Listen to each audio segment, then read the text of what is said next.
Hi, I'm Nolan Beilstein. And I'm Brian Smith. Welcome to this week's edition of Rampage News. First off, me and Autumn got the scoop on S&S Sports. Check it out. Tuesday, the Lady Rams swept the Lady Bulldogs in 3 games. Starting off the second round of district with a win. Here's some highlights from the game. Brittany Lancaster had 8 kills, 2 aces, and 5 blocks. Autumn Fox had 5 aces. Kaylee Darnell and Costa Marshall both had 7 kills. Paige Porter had 3 kills. Ashley Daugherty had 3 aces. Maddie Bolin, Paulina Wells, and Rachel Wigley all had 1 ace, and Harley had 3 kills, all contributing to their first win in 3 matches. S&S played the Henrietta Bearcats last Friday, After 3 silent quarters, the Rams came back with 2 touchdowns. but fell short 17-14 in the end. Here's some highlights from the game. Facing a 17-0 deficit, the Rams scored twice in the fourth quarter. Willie Winborn led the team in rushing yards with 96 and 2 touchdowns. Receiving yards were led by Drew Dutton with 53 with 4 catches. Tony Mercer, Clark Sullivan, Cody Hedges, and Casey Welch each recorded over 10 tackles. Sullivan also had an interception.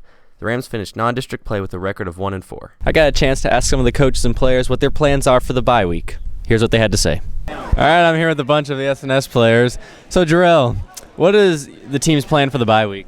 Our plans are just to get better, work hard, and just be prepared for Tom Bean. Just do everything we can. The plans for this week, heal up, get better, work on the fundamentals, get back to the fundamentals. What are the coaches doing to get you guys ready, get you excited? Well, they're making us practice hard, get ready for that W against the Tomcats. Thinking about the road ahead, man. We got a lot of stuff going for us. We gotta go beat those Tomcats. Tell them, treat it as a playoff. Every game's a playoff game. We can't afford to lose one district game, so Tom Bean's our first game, and we got to prepare for it like it's a playoff game, because it's do or die now. I mean, you're out of the preseason where nothing really counts. Your record starts over at 0-0. The only thing that matters now is wins and losses in district. Screaming and yelling. Yeah, yelling a lot. All right, sounds good to hear. Go Rams. What are you doing? Nothing. I do not.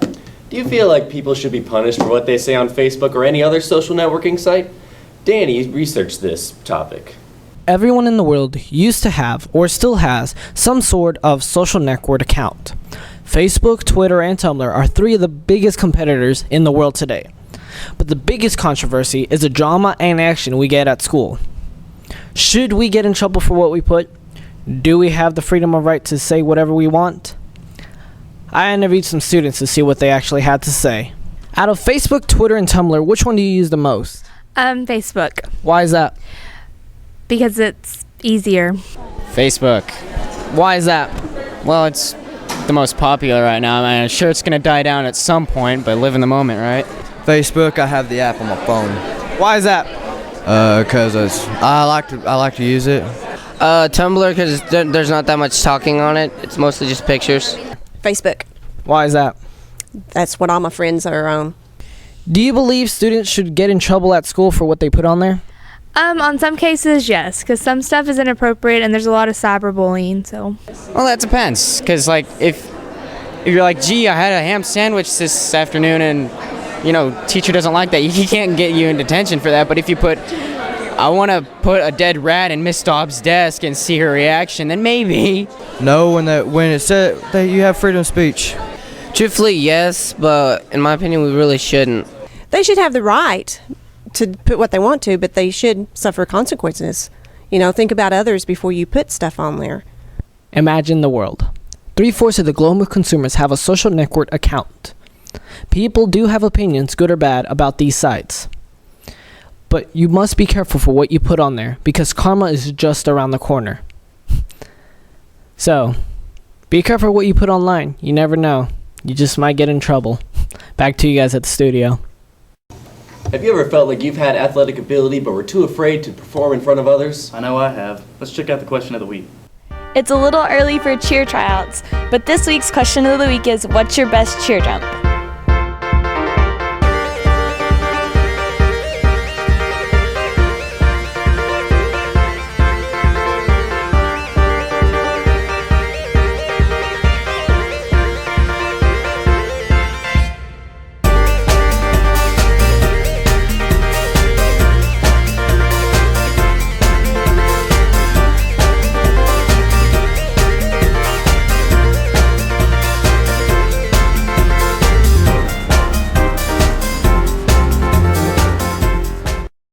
Weatherman Dan!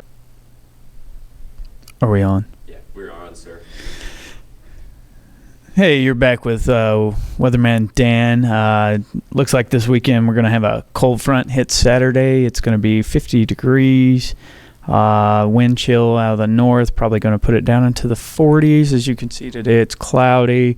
Looks like here for next week, it's going to be in the 70s with a slight chance of rain next Thursday and Friday.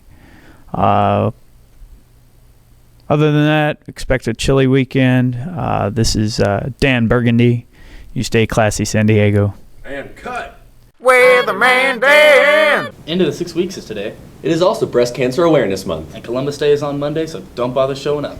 And October 26th is the date of the homecoming football game. Oh, and ladies, Brian doesn't have a date yet for the dance. Well, that's about all the time we have for this week, so tune in next week for your Rampage news.